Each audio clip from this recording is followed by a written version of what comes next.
Yeah, so Weathercheck, you can think of us like the Carfax for severe weather.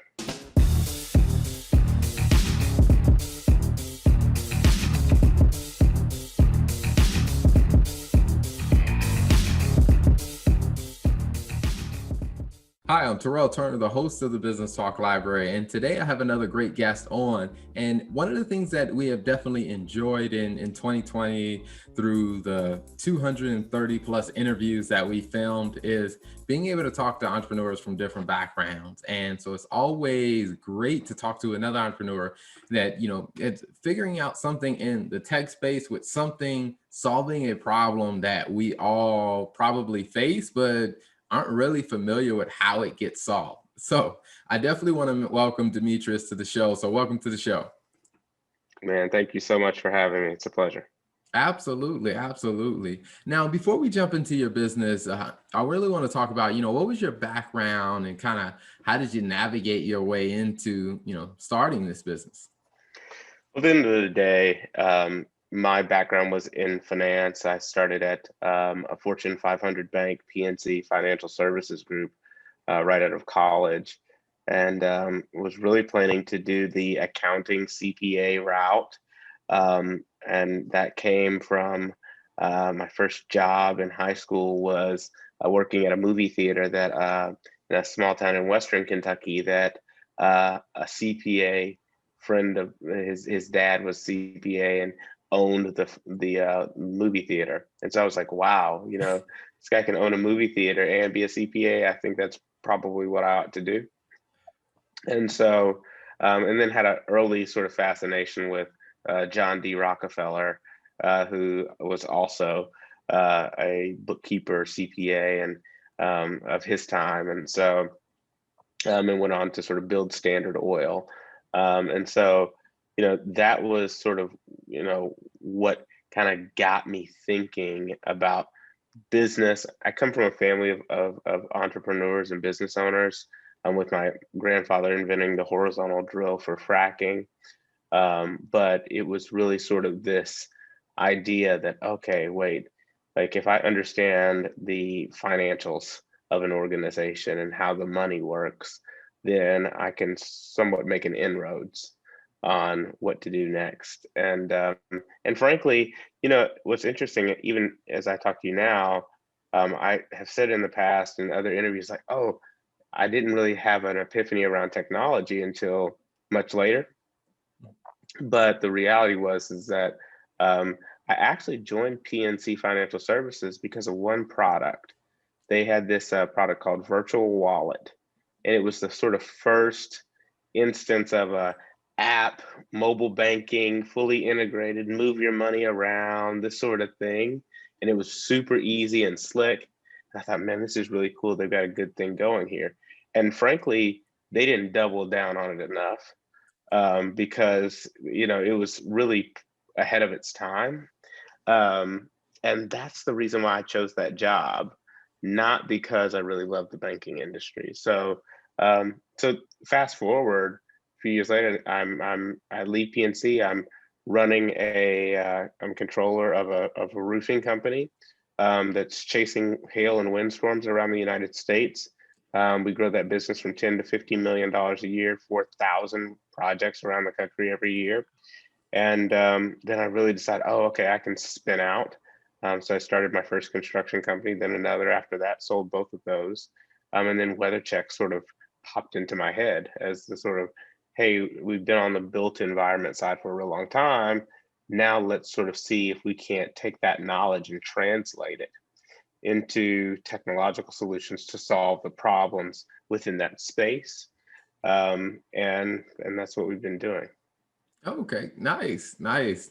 How was it switching from, like, say, going from the bank to, working in industries outside of banking? Was that a a big night and day move for you? It was huge, but it was a breath of fresh air, right? Like, you know, um, banks are stodgy, even the most innovative ones. And it was just a huge, breath of fresh air to be able to go out every day, be dealing with roofing projects as an example in Independence, Missouri. That was the first city that I worked in.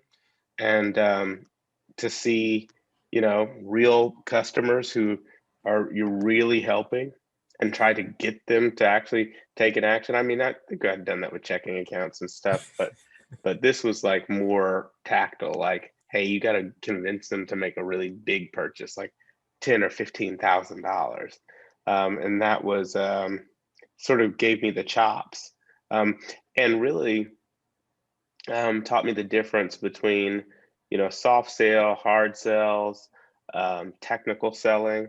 And so really I'm a technical salesperson. That's my method of selling. So I know a lot of information and can go really deep on the topic, and use that to sort of convert the client. And so um, that's it Okay, was great though. I don't regret it even a little bit. gotcha. So how much of that played a role into, like I said, you moving on to, starting a business on your own?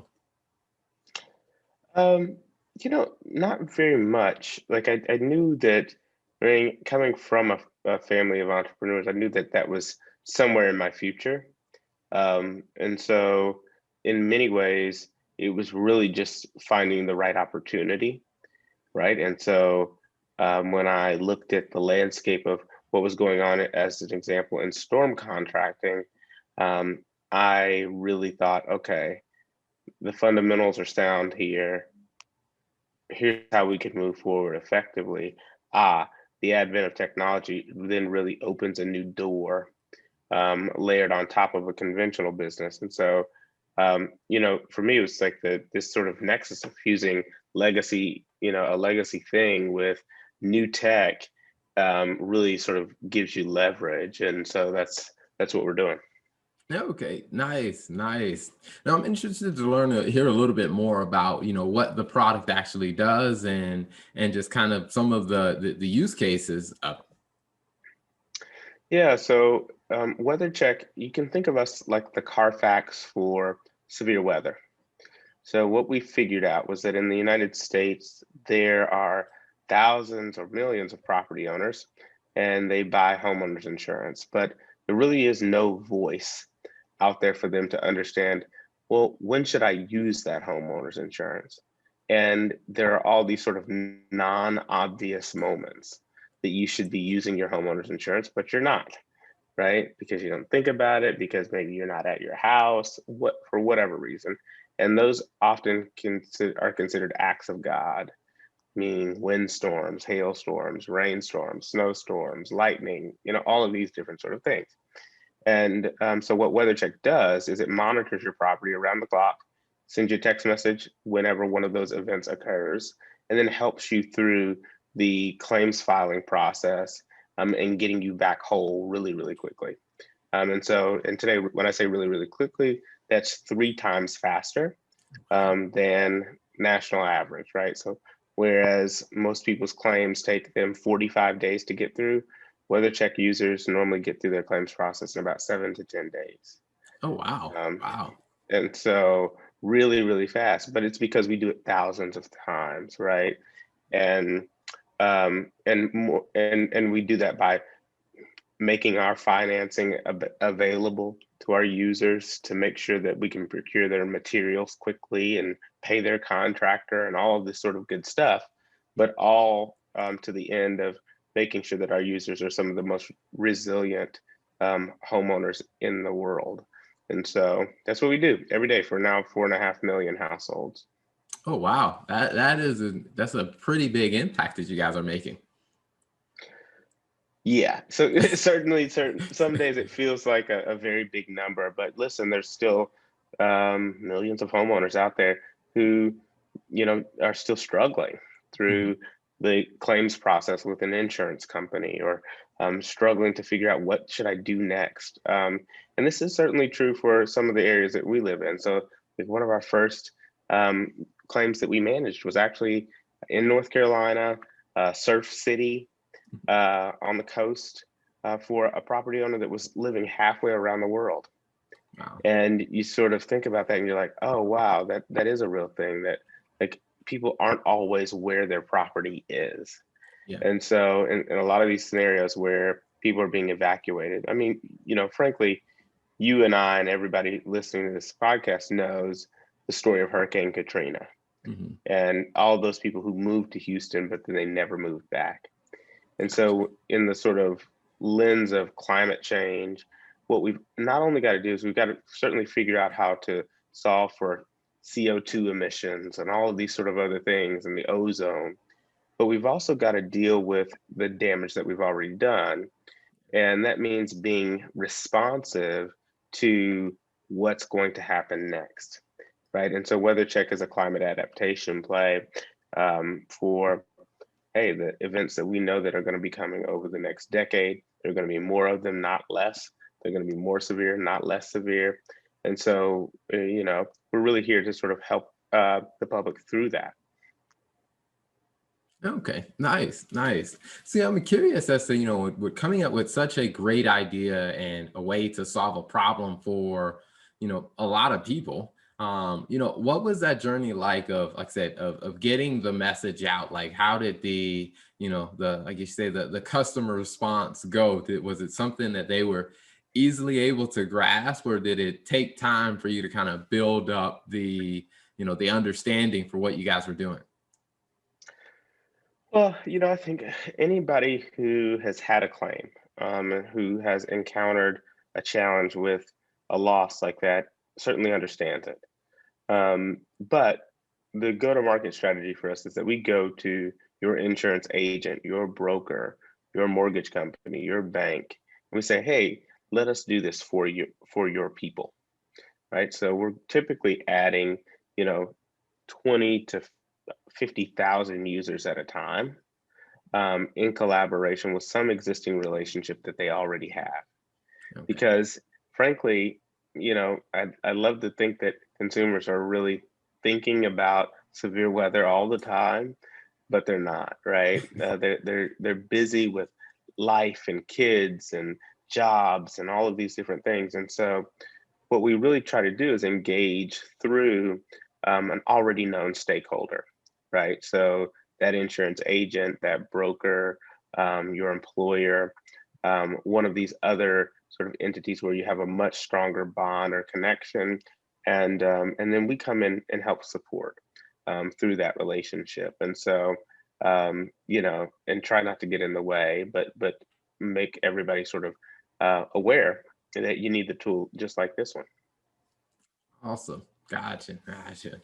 So now, when people are, if they've heard about, weather check, they like it. Is it something that they should talk to their insurance company about getting, or is it a tool that they can navigate to themselves?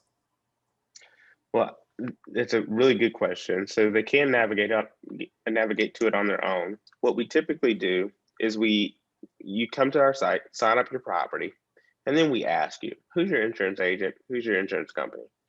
Right? Okay. Who's your mortgage company?